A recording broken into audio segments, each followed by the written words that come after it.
Dear students, hello and welcome to this video lecture series on behalf of CLAT SATHEE. I am Dr. Animesh and today we are continuing our discussion on matrimonial laws. In the last class, we were discussing about divorce under Hindu law or the dissolution of marriage under Hindu law. Today we are going to discuss dissolution or divorce under Muslim law, how Muslim marriage ends. Okay, so without any delay, let's begin. Now, the dissolution of Muslim marriage, before we come to dissolution, we have to remember what is the nature of Muslim marriage. Now, essentially, the nature of Muslim marriage is that of a contract. We discussed it. It's a special kind of contract, but it is nonetheless contract which has all contractual features like free consent, age is there, consideration, not per se consideration, but meher can be considered equivalent to that, and all other conditions of contract should be fulfilled. It does not have a extreme religious notion. It's a dissoluble union. It's not a indissoluble union or a sacramental union. It can be dissolved by the parties itself. Under Hindu law, we discussed marriage once happens, it cannot be dissolved by the act of party, and only court can get the marriage dissolved. That is something that we discussed. That even if the parties are agreeing that let's get divorced, they will have to approach a court of law, and the marriage cannot be dissolved without a decree of the court unless and until a judicial body dissolves a Hindu marriage. It cannot be dissolved. That is not the case in Muslim law. Muslim law, the marriage, the whole logic of dissolution works on a different way. Although there is a process of judicial divorce, but there are four ways in which Muslim marriage can be dissolved. Obviously, except death. Death is always dissolves the marriage. There is no bar. That is goes without saying. Okay. So there are four ways in which Muslim marriage can be dissolved. First is at the instance of husband. This is very important. That is called talaq. We will discuss it in detail. But at the instance of husband means husband wants divorce. Husband wants to dissolve the marriage. That is one way of dissolving. Second is at the instance of wife. If the wife wants to get out of the marriage, then she can do so. Third is obviously by mutual consent. If both the parties agree that let's get the marriage dissolved, then that is also a way. And fourth is judicial divorce. The court can dissolve the marriage on if there is a certain grounds for it. Okay, the courts can also dissolve the marriage. That power is with the courts as well. Under Islamic law, the power was with Qazi, what we call, but Qazi was a judge essentially in under Muslim law, and that same power of Qazi is there with the Indian courts being us being a secular state. Okay, so there are four ways in a Muslim marriage can be dissolved, barring death, is at the instance of husband, at the instance of wife, by mutual consent, and by judicial divorce. We'll discuss all that. Now, again, very interesting. Divorce by husband. Now, the term is talaq. The primary way in which the husband pronounces divorce is called talaq. Now, this term you must have heard. Uh, in fact, this is the Hindi term because there was no Hindi term for talaq. This is a Arabic term which has been co-opted in Hindi to understand that divorce means talaq. The Hindi of divorce is considered talaq, although it's an Arabic term. Because in Hindu law there was no term, or in Indian languages there has been no term for dissolution of marriage because marriage was considered indissoluble union. But this is something that we have even in all other uh, branches of law. This has been accepted that a marriage once happens can be dissolved by talaq or by divorce. Now, husband's right to pronounce talaq is something, it's a matter of controversy often. See, the talaq is considered a right of the husband. This is very plain and simple understanding that you must have, that the any husband, every Muslim husband who is obviously major and sound, a minor husband cannot pronounce talaq, and an insane person cannot pronounce talaq. But if a person is sane and major, they can divorce their wife at will. Now there is no requirement that that there should be a legal ground for that there should be a legal, there's some ground for divorce. No. Husband's power to pronounce talaq is unrestricted and unlimited.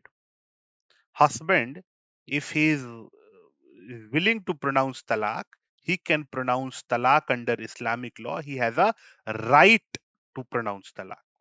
Now, under Islamic law, but this right is qualified. It's qualified in the sense that it is often said that while a husband has a right to pronounce talaq, he should not do so very easily. You know, there are moral restrictions on pronouncing of talaq.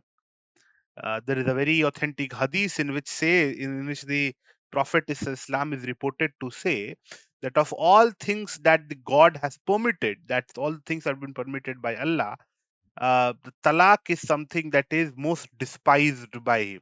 And yani ki, although giving talaq is allowed, but is something that is not encouraged in Muslim law. That is very common to understand. So that is why the Quran provides a mechanism in which the divorce should happen. It should primarily happen. The first should be attempt of reconciliation. Husband should actually warn his wife, should try to involve. Secondly, he should involve parents. Then he should separate beds. Then there is also that before pronouncing talaq, the husband can discipline his wife by using physical force. And at the last resort, if the wife is not obedient enough, or if the wife is not behaving in accordance with the desire of the husband, then talaq is the ultimate course of action that has to be taken. So Islam, although discourages it, but nonetheless it gives the right to the husband to pronounce talaq. And that right is not unfit. That right is not qualified or restricted in any way. Husband can give talaq, and it is up to the husband. And it is satisfaction of the husband. And law cannot say that why you have given talaq. Husband can give talaq, although it is considered a taboo. It's not considered appropriate.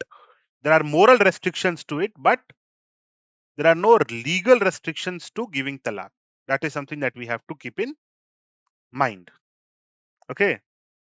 So, but there are ways in which talaq is given. Now, there are two ways, two primary headings. There's something called sunnat talaq, correct way of giving talaq. And there we have biddat talaq, or improper way of giving talaq. That is, we understand is triple talaq. I'll go in detail of that. See, sunnat talaq and biddat talaq, they are different in the method. Although in both the cases, husband gives the talaq and husband has a right to give talaq.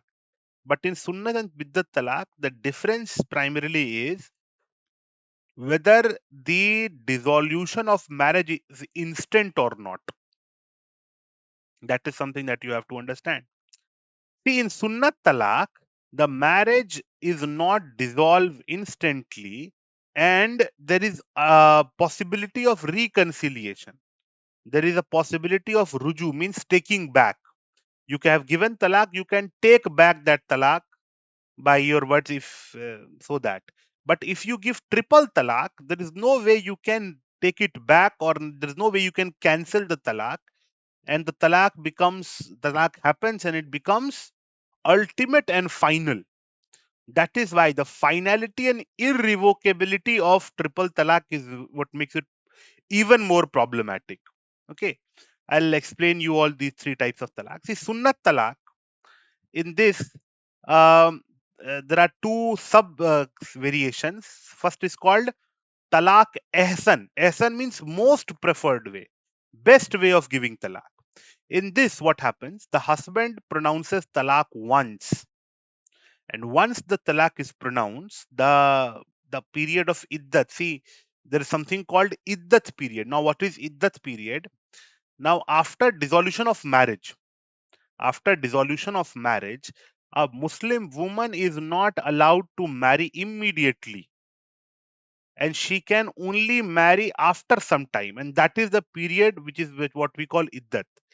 In the case of divorce, talaq, the period of iddat is 3 months. For 3 months, she cannot remarry. Similarly, in the case of death of the husband, she cannot marry for 4 months and 10 days. That is the period of iddat in case of death of the husband. But in the case of divorce, the period of iddat is how much? 3 months. 3 months in case of divorce. In the case of death, it's 4 months and 10 days. That is the duration in which the Muslim woman who has been divorced or whose marriage has been dissolved cannot remarry. The logic behind it is that if she is pregnant, that should become apparent. 3 months is sufficient time. If a woman is pregnant, that will become apparent. If she is found pregnant, then her iddat will continue till she delivers the baby. uh, that to ensure paternity, this rule is there. Like suppose if a woman dissolves the marriage today and she marries again a man tomorrow, then it will be a confusion that whose child is that. That is why a woman is not allowed to immediately remarry. She should not marry for 3 months, so that the paternity of child or the very idea that whether she's pregnant or not can be clear. So 3 months iddat period starts. So Ahsan we were talking about, talaq Ahsan. Husband pronounced talaq only once. And once the talaq has been pronounced, the marriage is considered dissolved, or the dissolution of marriage happens and the iddat period starts. Now, interestingly, what happens? The husband can take back the talaq within that iddat period. And within that 3 months, husband can go and apologize to the wife. See, I pronounced talaq, I was angry, I was a fool to divorce you, I love you and I want to take you back. So the husband can take the wife back and he can request that, okay, let the talaq be over. Okay. So the talaq and the husband and wife, they can come together again. There is no problem. Husband can simply take back the divorce. No problem. Even if the 3 months has elapsed and the divorce become finalized, the husband and wife, they can remarry. There is no problem in their remarriage if talaq ahsan happened, and they can remarry, and there is absolutely no problem in that. And that can happen even to 3 times. Once talaq happened, they can remarry. Again talaq happened, they can remarry. Third time the talaq happened, it's considered not permissible to remarry that man again. Okay, so this is talaq ahsan. So there is a possibility of taking back talaq. Secondly, there is a possibility of remarriage. Talaq Hasan or is considered good. Hasan is best. Hasan is good. Good is what? If the talaq is pronounced successively in 3 months. Means first divorce is given in this month. Suppose first divorce is given in January, next divorce will be given in February, third divorce will be given in March. So then the marriage dissolves permanently. And because it happens in 3 separate occasions, that's why it is not considered as preferable as ihsan. The evil word of talaq is pronounced thrice. Or the term is that the actual process is that you have to pronounce talaq in 3 periods of purity. Means the divorce can be granted between the menstrual cycle of the woman. Between the menstrual cycle of the woman, while the woman is menstruating, you cannot pronounce talaq. You will have to perform it during the period of purity, tuhar. TUHR, tuhar is called period of purity. So first talaq is pronounced in first period, first tuhar. Then after the next menstrual cycle, again in the next period of purity, second talaq is pronounced, and then third talaq is pronounced in the next period of purity or tuhar, next tuhar. So 3 successive tuhar, 3 talaqs are pronounced.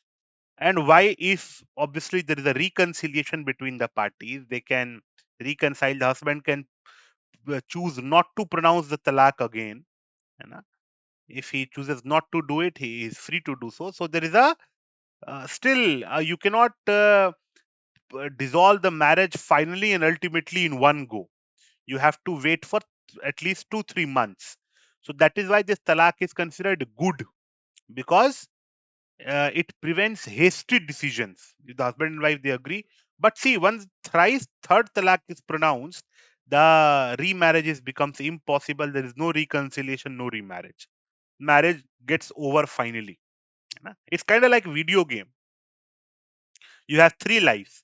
So once you pronounce talaq, your one life is gone. Second, you pronounce talaq, so second life is gone. third time you pronounce talaq, third life is gone, the marriage becomes finally, irrevocably, irreconcilably over. If after 3 lives are lost, if the husband and wife they want to marry again, then the wife has to go through a process called nikah halala. Now, nikah halala simply means that the woman will have to marry someone else, and then will have to consummate the marriage. Consummation means she'll have to have sexual relationship with that husband. And that if that husband, after that, if that second husband he chooses to divorce this first wife, then she can marry the first husband. And Islam makes this rule simply so that the marriage is not made a mockery that you marry today, again you divorce, again you marry, again you divorce. So what thrice, if the thrice divorce has been given, the talaq has been pronounced for the third time, then the woman is obligated to get married to another person, and that another person, with that another person there has to be consummation, sexual relationship, and then that other person, the second husband, will have to divorce this wife, this woman, then only can she can marry the first husband. Now, if that is pre-arranged or pre-agreed, it is considered highly immoral, although, but nonetheless this is the way how Islamic law provides it. Now, the triple talaq or biddat talaq, which is considered extremely abhorrent, and Supreme Court in the case of Saira Bano versus Union of India declared this practice to be unconstitutional, came down heavily on it and said this is very improper, against the right of the woman, Article 14, 15, violation of Article 21. Supreme Court came heavily on it and said this is very improper, is not worth it. And 2017, I believe, Supreme Court decided this case, Shaira Bano versus Union of India, prohibited triple talaq in any way. Now, what is triple talaq? Triple talaq is simply that talaq pronounced in one go. In Sunnat talaq, you see, talaq is pronounced once only. In Ahsan, it is pronounced once only. Hasan, it is pronounced thrice, but at the gap of 1 month. In triple talaq or biddat talaq, it is pronounced thrice instantly. Talaq, talaq, talaq, and the marriage is dissolved. Marriage dissolved. There is no way in by which the marriage will be. You can get married again to that same husband. You will have to again go through process of that nikah halala, which is very problematic. There is a very award-winning documentary, 15-20 minute documentary, which is produced by one of the great actors of Bharat, Nawazuddin Siddiqui. Is a very great actor, is my personal favorite, and he produced a short film known as Mia Kal Ana, Mr. Come Tomorrow. Mia Kal Ana, it's a documentary which is based on this problem that triple talaq happens and then the people go for nikah halala, which is very problematic. So triple talaq, the simple logic is it is pronounced thrice at the same time. So the marriage is dissolved instantly and the talaq is neither irrevocable. Suppose किसी game में तीनों life एक साथ चली जाएं, all 3 lives are lost simultaneously. So the game is over. There is no possibility of reconciliation, remarriage, nothing. The husband is angry, he pronounced talaq thrice. The marriage is over for all intent and purposes. So that is considered very problematic because people get angry, they pronounce talaq, and then that becomes a whole process of exploitation of women. That is why, protecting the interests of the woman, Supreme Court Supreme Court said that this triple talaq practice is considered unconstitutional. If the triple talaq is pronounced, it will not be considered a valid form of talaq. And in the letter, the parliament enacted Protection of Muslim Women, Protection of Rights on Divorce Act 2019. The protection of it is twice. So Muslim Women Protection of Rights on Divorce Act 2019, and in this act, the triple talaq is made punishable. Any Muslim man pronounces the triple talaq will be punished. 3 years imprisonment is there, and that triple talaq will also be considered invalid. Now, triple talaq, although was considered a valid form of giving talaq under Sunni Islam, not all sects. There is a particular Ahle Hadith sect does not consider triple talaq to be valid talaq, and Shias, they don't accept triple talaq as the triple talaq. See, there is very interesting history of it. See, when the Prophet of Islam was alive, people came to him and said, "Ki, see, I have pronounced talaq thrice to my wife." So Prophet of Islam said, "Ki, no, no, what you intended, whether you wanted to pronounce talaq once or you intended to pronounce it thrice." The man said, "No, no, I intended to give it once only. I said it thrice for emphasis, like we repeat terms when we are in anger." So the Prophet said, "No, no, see, the talaq is only given once, so you can remarry. There is no problem, or you can take back the talaq." Okay, well and good. Now, that was the rule while the Prophet was alive, and it continued till his death. But in the reign of second Caliph Umar, Umar was the second Caliph, all by all accounts a very charismatic leader, a great warrior, and a great king. Umar made this rule that no, if the talaq is pronounced thrice in the same sitting, it will be considered thrice, because people are making mockery of the leniency shown by the Prophet of Islam. So he said that anybody who pronounces talaq thrice to his wife will not be able to remarry her, but he'll be punished. He will be punished by lashes. Kode padenge usko, hai na? He'll be given 20 lashes or something. That punishment was there.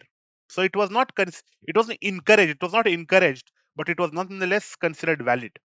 See, that is also very important to understand that talaq, even if given in jest or in anger or in pretense, is considered valid. Talaq is something about which the Islamic law is very sensitive. Even if you didn't intend to give talaq, but you said talaq to your wife, the divorce will happen. Even in jest, even while drunk. The Shia Islam does not consider that correct way of giving talaq. Shia Islam says that it has to be pronounced, and you have to pronounce it while intending to give divorce. Sunni law says that even if you said it in jest, मजाक में बोल दिया या acting में बोल दिया और या फिर नशे में बोल दिया, they are considered as valid divorce. Divorce will happen even if it is a person is made to pronounce talaq on by fear. That is also considered a valid form of giving talaq. That talaq will also be considered valid. So talaq once given it becomes final. But although triple talaq is unconstitutional, but if the talaq is given in jest, pretense, acting, that is considered a valid divorce. One life will be lost, or once talaq will be considered it once happened. Then again, although if the talaq Hassan or Hassan is there, they can get remarried, or simply husband can withdraw. He can make ruju, or he can take back what he has said. That is there. That possibility is there. So while sunnat talaq is still considered valid, biddat talaq or triple talaq is considered unconstitutional. It is considered punishable. A person can go to jail if he pronounces triple talaq to his wife by the virtue of Muslim Women Protection of Rights on Divorce Act. Okay, so that is something very important. So, acha, there are some consequences if once you pronounce talaq, the meher becomes payable immediately, and if a person chooses to divorce his wife, immediately he will have to pay mahar. That is the uh, that was the agreed that bride price, or that token of respect, it was agreed at the time of wedding. Mahar immediately will have to be paid by the husband. That's why sometimes people keep very high mahar, so that the husband will not be pronouncing talaq, because he knows that if I pronounce talaq, this much money I will have to give to my wife. So extraordinarily high mahar sometimes is kept. That is a good thing as well. It discourages divorce. Okay, so Sunnat Talaq, Biddat Talaq, I hope you got some idea. And Shaira Bano is Union of India Supreme Court by through its rainbow bench. Very interesting. There are 5 judges on the bench, 5 people of 5 different faiths. And the rainbow bench, by the majority of 3-2, declared this practice of triple talaq unconstitutional, stated that it's also un-Islamic, because Islam provides that talaq should not be given in haste. First there should be talks, then family should be involved, and this is the whole process. Immediately giving talaq is not considered something favorable by Islam. Although people, these Islamic scholars were of the opinion that, see, it's abhorrent, it's wrong, but if it's given, it's valid. है ना? There is a principle of factum valid. What has happened. Even if it is wrongly given, that talaq will be enforceable. That was the idea of many Islamic scholars. But nonetheless, the Supreme Court stated that this form of talaq is highly inappropriate, very problematic, adversely affects the right of the woman. Instantly, she gets divorced. There is no attempt of reconciliation, nothing. She gets no rights. That becomes very problematic. So that's why biddat talaq is no longer a valid way to give divorce. Acha, the husband also have some other ways of giving divorce, but those are not considered popular, or they are more theoretical. Actually, those types of divorce doesn't happen anymore. They are called ila, ILA, ila, and zihar. Zihar, ZIHAR. See, ila is simply taking a vow. If the husband takes a vow that I will not go near my wife, and he follows that vow for 4 months, then it becomes a ground for divorce. Similarly, zihar is comparing your wife to the women who are your close relatives, like mother or wife.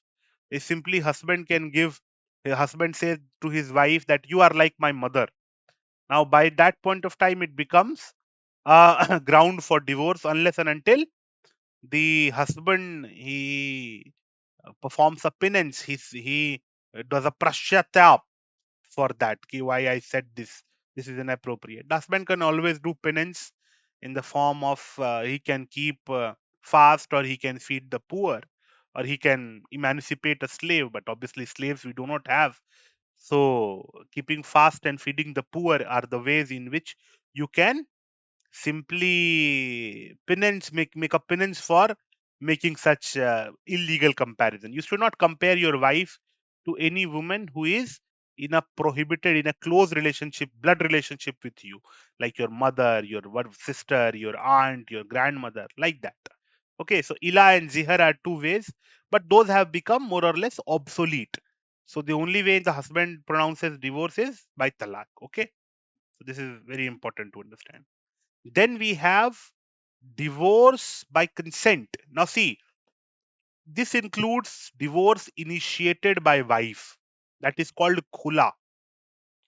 This is a popular term when the divorce is initiated by wife. Some people compare it with talaq, but it's not so much comparable. See, khula is a divorce which is initiated by woman, in which woman asks the husband to give her divorce. Okay, she makes the offer to a husband ki, see, I do not want to live with you. I do not want to be a part of this marriage. So I am moving out. I want to be freed from this marriage. So you give me divorce, and I will give you some consideration, some money or some property, or some consideration is offered by the wife to the husband. Okay, by you take this money, you take this property, and you simply release me from the obligations of this marriage. That is called khula, in which the divorce is initiated by the wife. Wife is not willing to live with the husband. Okay, so khula is also a form of divorce in which, but the whether the husband has to consent or not, that is a that's a question that has to be understood very carefully. Now, if you'll ask a Islamic scholar, a mufti or someone, more often than not, they will say that the wife cannot get khula on her own choice. The husband has to agree. And if you read Fatwa Alamgiri, or if you go deep into the Islamic text, they always say this, that divorce, even if khula is initiated, the wife seeks khula, the husband is not obligated to accept that request. He'll say, no, I'm not willing to let you leave. You have to be with me in this marriage. He can reject that consideration that the wife is offering him. That is permissible. He can. say no to an offer of khula. But see, some high courts in India has given this judgment that khula is a matter of right of the wife, and the wife, if she says that I do not want to live with my husband, and she is willing to pay the consideration, or simply she is willing to return the meher that she was given, then divorce is granted to the wife because khula is her right.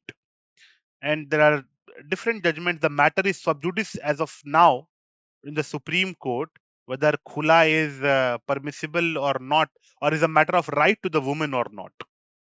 Whether khula is a right to the woman or not, that is something that is sub judice or not very clear. But if you'll ask a Islamic scholar, the correct position of law as of now, and the majority of the scholars are agreed on this point, that if this khula is a divorce initiated by the wife, not it cannot be given by the wife. The khula cannot be unilaterally be given by the wife. The wife has no right to take khula. She can make an offer to the husband, kisi, I want out of this marriage, you take this money, you give this consideration, and you simply say that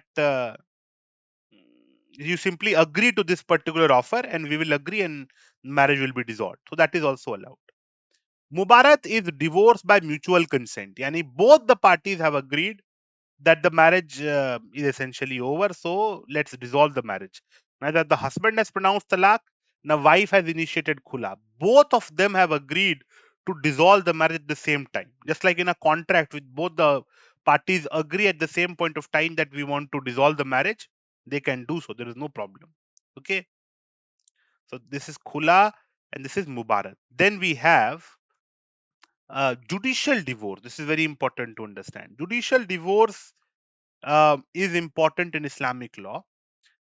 There is a dissolution of Muslim Marriage Act of 1939. In 1939, an act was enacted in which there are various grounds which were mentioned on the basis of which the marriage can be dissolved. The first thing, before even we go on the lian process, there is something called a ground of dissolution of marriage, automatic dissolution by conversion. See, conversion of husband, this is very important to understand.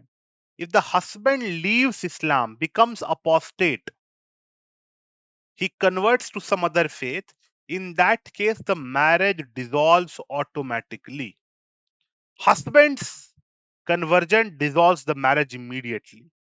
Wife's conversion does not dissolve the marriage automatically unless there is a very specific condition. Even if the wife becomes Christian, she becomes a Hindu, the Muslim marriage will not be dissolved automatically.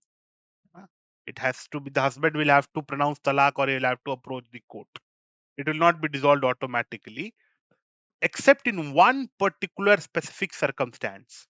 That is, if the wife before marriage was of a particular faith and she converted to Islam to get married, yani ki she was born, let's say, a Christian, and she converted to Islam in order to get married, or post marriage she converted, and then if she returns to her original faith, she again accepts Christianity, then the marriage is considered dissolved automatically. If a Hindu woman converts to Islam and becomes a Hindu again, the marriage is considered automatically dissolved. But if she was Muslim with the birth and then she converts to Hinduism, in that case, the marriage will not be dissolved automatically. Or she was of a different faith, then converted to Islam, and then converted to a different faith altogether. In that case, also, the marriage will not be automatically dissolved. Marriage will be dissolved only if she returns to her original faith. In that case, the marriage will be considered automatically dissolved. Else, the wife's conversion is not considered. The wife's conversion will not automatically dissolve the marriage. Husband's conversion. If the husband ceases to be a Muslim, the marriage is considered immediately dissolved. Okay? With me till now? Then we have lian is a very important ground of divorce. Lian is simply false charge of adultery. False charge of adultery means if the husband makes an allegation against the wife that my wife has committed adultery. Now, Here the husband will have, here the wife can approach the court of law and say, ki, sir, my husband has questioned my chastity. He says that I'm an adulterer. This is very problematic. Now the court will ask the husband to prove or withdraw those charges. If he can prove, well and good, then there is no ground for divorce. But if he can not prove and he chooses not to withdraw those charges, then the wife will be given divorce. Adultery is charged obviously in India, that is not very problematic. But in an Islamic country, adultery is a very grave problem. If a person is accuses another, if a woman for adultery, then the punishment for adultery is death. For a married person, if a married person commits adultery, he'll have to be killed, and not ordinarily killed. He'll have to be killed by stones. That person will have to be um, simply will have to be put inside the soil till his waist, and then he have to be killed. Rajam is killed by stone. People will come and throw stone and kill him. So that is the charge of adultery. The Islam is very sensitive about adultery. Even an unmarried person commits adultery, there are lashes. The punishment is 80 lashes in some jurisprudence, 100 lashes in some jurisprudence. That is considered very problematic. So false charge of adultery is a very solid ground for divorce. The wife, if she alleges that my husband alleged adultery over me, he said that I am not of good character, then the husband will ask, either you prove it or you simply withdraw the charges. If the husband fails to prove it and he also fails to deny to retract his charges or apologize, in that case the wife will be granted divorce. Then there are other grounds. There is cruelty. Cruelty is also a ground under Islamic law. Now, what constitutes cruelty under Islamic law is a bit restricted. See, first is obviously if he is physically violent, if he puts unnecessary restriction on her, if he um, uh, restricts her from following the religion in any way, that is also considered cruelty.